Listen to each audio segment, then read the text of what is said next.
time for America to rejoin the fight against human rights violations at home and abroad. And I'll just conclude with these immortal words from the Reverend Dr. Martin Luther King Jr.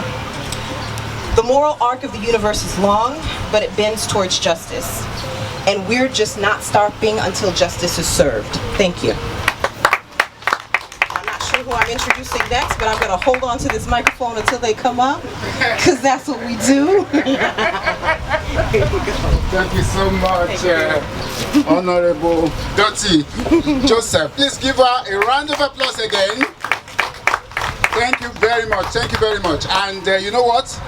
It's interesting that you talked about the fact that America has been, on vacation. I think they call it French leave for quite a while when it comes to the fight for human rights and justice the world over. Who would have imagined, like maybe 10 years ago, that America's best friends are North Korea, Iraq, North Korea, Saudi Arabia probably, Russia, oh God. It's like not America, that guy. Exactly, that guy's friend. And it's also almost inconceivable that in America you will have an election in which somebody won with more than 5 million votes, and we are still arguing whether 306 electoral votes for that matter, and we are still not sure what's going to happen. So, but we thank God that things are going to take shape in America, and America is going to actually claim that moral high ground again. We are the shiny city on the hills, and we are going to claim that moral high ground again. And as Nigerian Americans, we are very proud of that heritage, that affiliated identity. We appreciate it, we love it, we embrace it, and we know that we contribute so much to this community, and we thank you for coming to support us. And of course, we will not have a Nigerian gathering without having a word from somebody who actually holds a traditional Nigerian title. Yes, she holds a traditional Nigerian title as a fighter for justice. I don't want to say it in Igbo, which is another language in Nigeria, because I'm going to mess it up. So I have a representative from Congresswoman Frederica Wilson's office. She could not be here today because of all the shenanigans going on in DC. Sorry. I have Chassis Scott to deliver.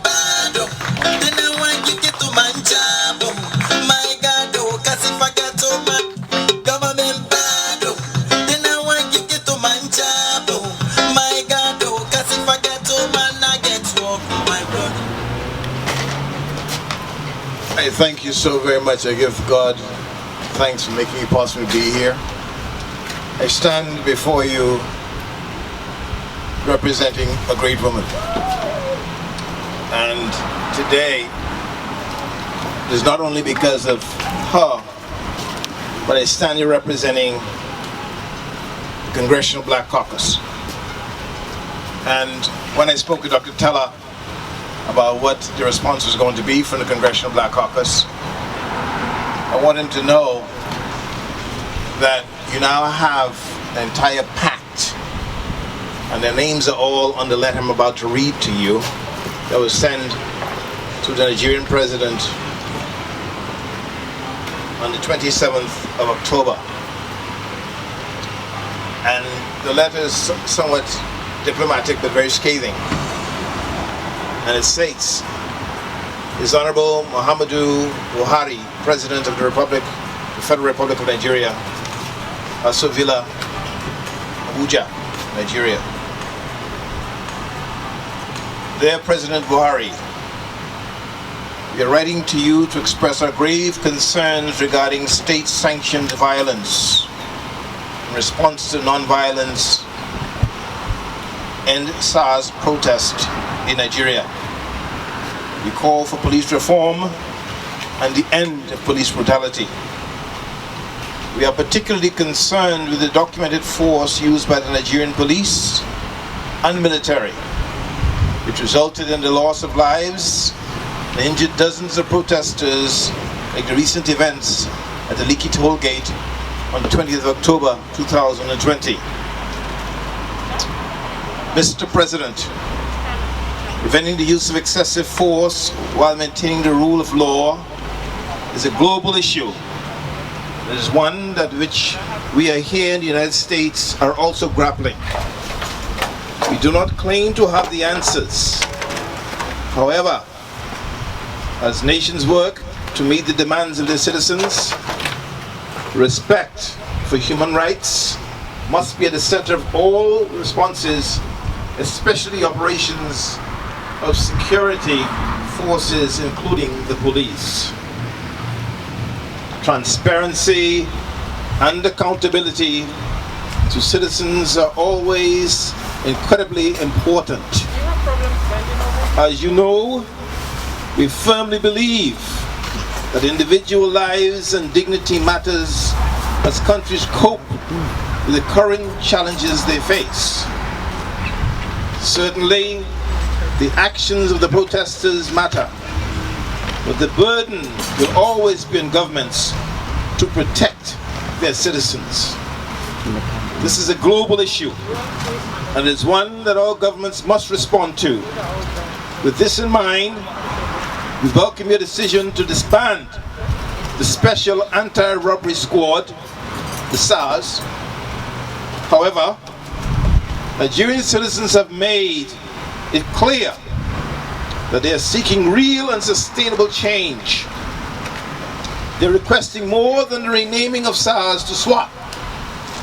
Further, simply redeploying the former members of SARS will increase mistrust of the new units they join. We therefore urge you to 1. Release all the protesters who were arrested for taking part in the End SARS protest over the past few weeks. Number 2, uphold the rights to non-violent protest and ensure the safety of protesters in accordance with the International Bill of Rights, the African Charter on Human and People's Rights, and the Constitution of the Federal Republic of Nigeria, 1999, as amended.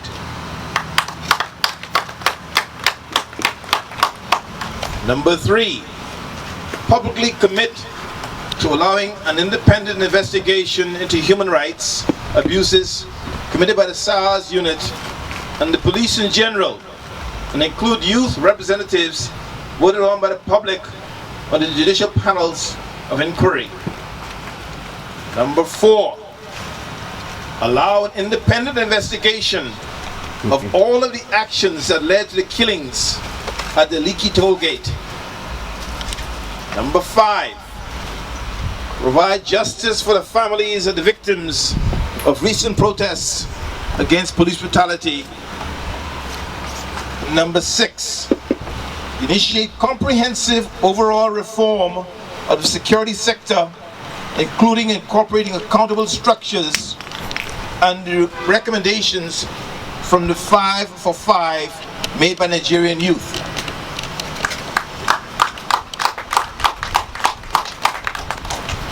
We look forward to hearing from you on these critical matters. We also look forward to engaging with the Nigerian ambassador to the United States on this issue. Finally, we stand ready to support the reforms we hope the Nigerian government undertake and that Nigeria needs. Sincerely, Karen Bass, Chair of the Congressional Black Caucus.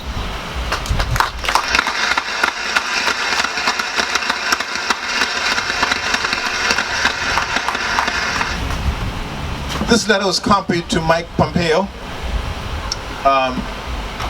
and I mention that almost in passing, but I want to give you a perspective, the level of attention it's going to get for Congressional Black Caucus.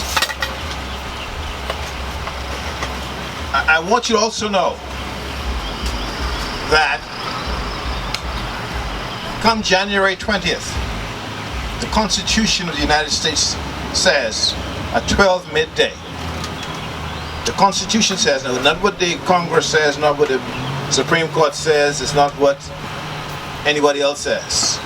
The Constitution states that on the 12 midday, on the 20th of January, a new president is to be administered the oath of office and enter as the President of the United States.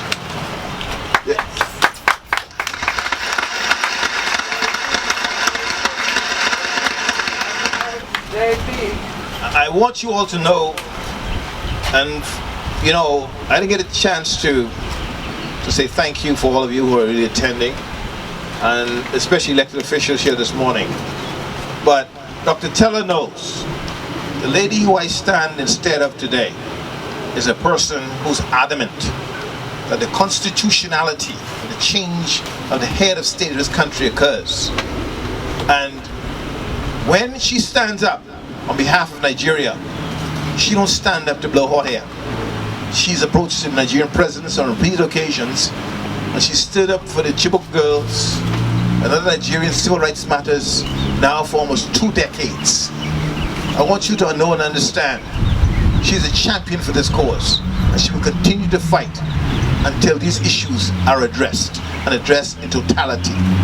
I thank you so much for having me, and again, I thank you for appreciating the fact that the Congressional Black Caucus is behind you 110%. Thank you so much.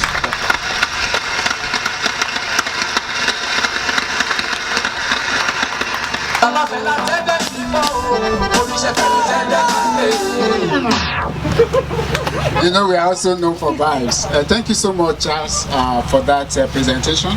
Well, I don't know if there was a formal response from the president to this letter that was dispatched. I will let you know. Okay, to the Congressional Black Caucus. But I just wanted to know that what we have seen from the president has been more of the same. Nigerians literally elder statesmen, women in the community.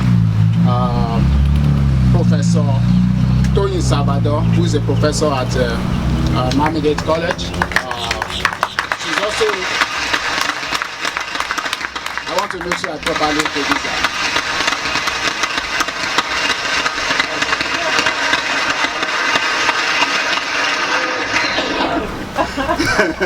She's also actually representing Nigerian nurses at this gathering. They are forming their association, and they were really concerned as mothers that happened, of impunity that happened in Nigeria. Mrs. Sabah. Thank you so much. Wow, good afternoon, everybody. With sincere appreciation to all our leaders, our city leaders, our congresswomen, oh, thank you. We appreciate you that you gave your time on a Saturday when you should be spending it with your family. You choose to spend it with us in support of our youth. We thank you.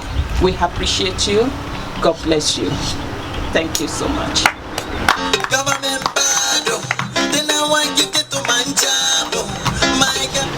Wow, don't believe everything Dr. Tella said. That wasn't me, and that's not me. But yes, I'm standing in gap for Nigerian Nurses Association. Our president-to-be is not able to come here today, so I will stand in gap for her. So I will be speaking as an educator. I'm a professor. My name is Tony Salvador, professor in the School of Nursing, Miami-Dade College, Medical Campus. I'm also a nurse, a teacher, and a nurse. So what I really want to focus on is the reform of education and health in Nigeria. Every time I go home, I go every year, and I see disparity in these two areas, which is what our youth are standing up for. Enough is enough, is what they're saying. This is something that has been going on for years in Nigeria. Now, I really applaud our youth for standing up for what we, their parents, were too afraid to stand up for, to face our government, our leaders. They are bold enough to stand up for what is justice, what is equality. It's all they are asking for. Why this is so hard for our corrupt, and I will use that again and again, our corrupt leaders and government to listen to them, to reform Nigerians. We have so many youths that graduated from university. Anybody that knows Nigerians, they know number one thing that we parents expand into our children is education.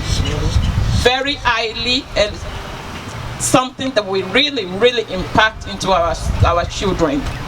Those of us here in Nigeria, almost 99.9% of Nigerians here are well educated. If we are not doctors, we are nurses, we are lawyers, and if you can see from all our youths all around the nation, you will see lawyers, you will see doctors, and that's exactly what our student back home is really demanding for. They graduated university with honors, and yet they are not given a chance. They are not given a chance of employment. They are out there in the street doing whatever they need to do to survive. The parents that borrowed money, that struggles, that starved to see them through school are not reaping the reward of that. Again, enough is enough. As a nurse, as an healthcare provider, as an educator, I would love to see education in Nigerian youth more expanded. Give them the opportunity, give them the technologies that they need to prove their worth.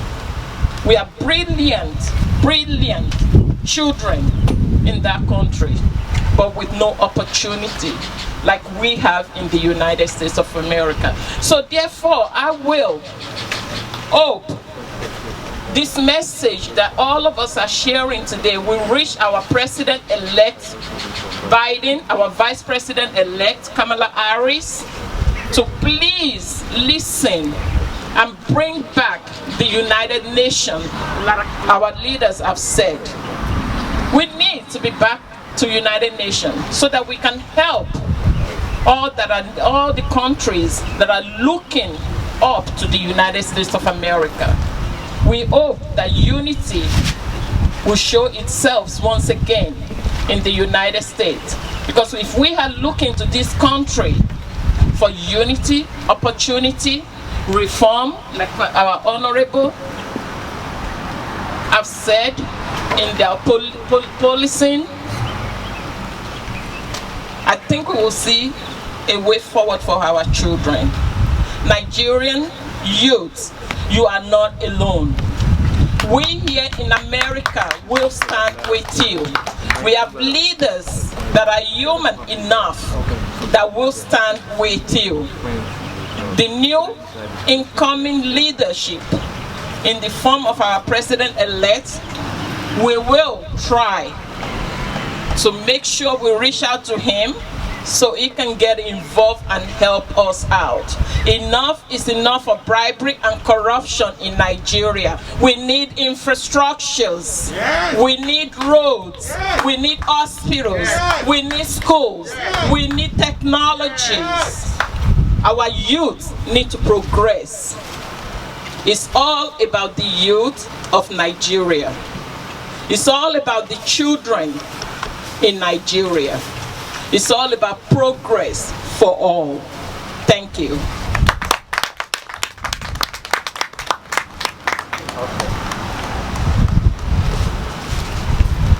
What do we want? Answers! What do we want? Answers! What do we want? Answers! Where do we want it? Now! Thank you. Right now, I'm telling you. I'm going to, I know that he doesn't really want to speak, but I'm still going to make him say just a few words.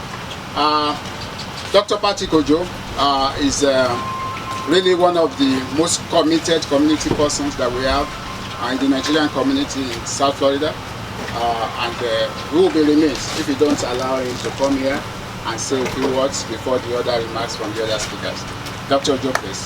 Dr. Ojo is a clinical pharmacist and former vice president of the Nigerian American Foundation. Thank you everyone for coming. Okay. Yeah, I'd like to welcome you all to this August occasion. And before I say anything, I just want to, the whole of us to observe about 30 seconds of a minute of silence, or 30 seconds for late Jerry Rawlings of Ghana.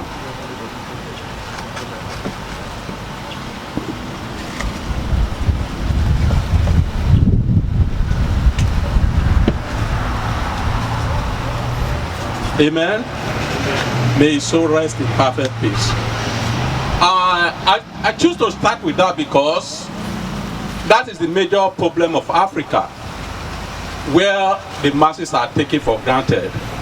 And the few on top, they just see their position as an opportunity to embezzle and then forget about the masses. People were talking about the youths. Professor Wole Soyinka said the other time that Nigeria is the only country where the people are stealing their future and the youths are clapping behind them. Now the youths are waking up. I told people the other day that SAR is just the beginning of the movement. This is just an indication of a greater thing to come in the future.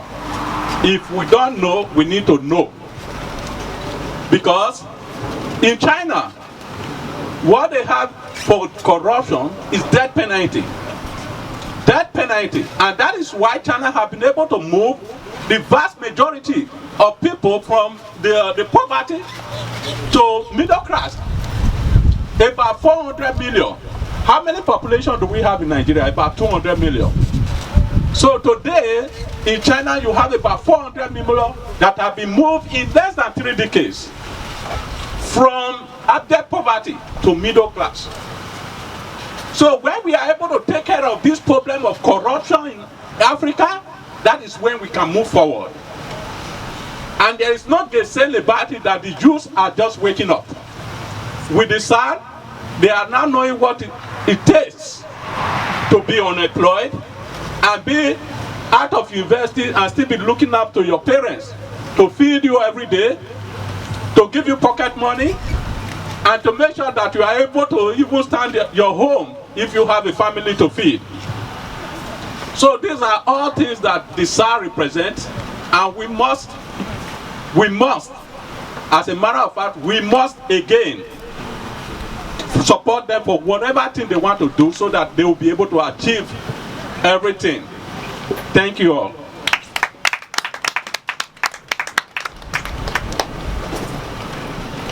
Thank you very much, Dr. Joe. And thank you, Dr. Joe, for that and for making us observe that minute of silence in honor of that great African revolutionary. We don't want violence, we don't like violence, but what usually happens is that those who make peaceful revolution impossible, eventually they actually inviting violence. And that was what happened in Ghana in 1979 when Rawlings took over power as a military officer and basically just cleansed house. So we are hoping that Nigerian government will understand that that is just the cadence of history. Nobody is asking for violence. We want peaceful protests, we want peaceful change in Nigeria. I have a surprise for you. There's a voice that you hear on the radio every morning. And it's like he goes into your bedroom every day, but you probably have not met him. Rodney Baltimore is here, and he's going to say a few words. Rodney Baltimore is Hot 105 FM is in the house. Exactly. Thank you, Doctor. Thank y'all so much. I'm going to be real brief, okay? I just want to thank you for inviting me to come out. Dr. Yinka Taylor and the Nigerian community here in South Florida. What's up, Desmond? You've made such an impact in this country, and especially your youth. And I know that you've got almost 200 million youth, and that is the future. They will lead the way. And with this community that lives outside of the borders, you can make an impact. The international human rights organizations, Amnesty International, Commissioner Davis, thank you so much. Commissioner Joseph as well, and Brother Scott, a contributor to the South Florida community and now internationally. And I know the Congressional Black Caucus will do their job and their part. Thank you so much. Dr. Taylor.